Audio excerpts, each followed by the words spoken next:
Dünyada ərzaq bahalaşır. BMT-nin Ərzaq və Kənd Təsərrüfatı Təşkilatının son hesabatına görə 2025-ci il aprel ayında ümumdünya ərzaq qiymətlərinin ümumi göstəricisi mart ayı ilə müqayisədə 1% artıb.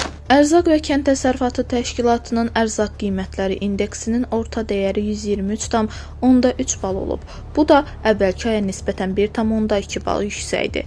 Şəkər və bitki yağları üzrə qiymət indekslərinin azalmasına baxmayaraq, ərzaq qiymətləri indeksinin ümumi artımı dənli məhsullar, süd məhsulları və ət məhsullarının yüksəlməsi ilə əlaqədardır. Dünya üzrə ət qiymətləri əhəmiyyətli artım göstərib. Aprel ayında müvafiq indeks 3,7 bal artaraq 121,6 bal olub.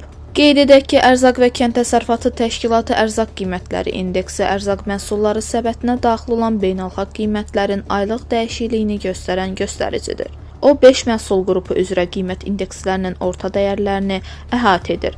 Dənli məhsullar, bitki yağları, süd məhsulları, ət və şəkər.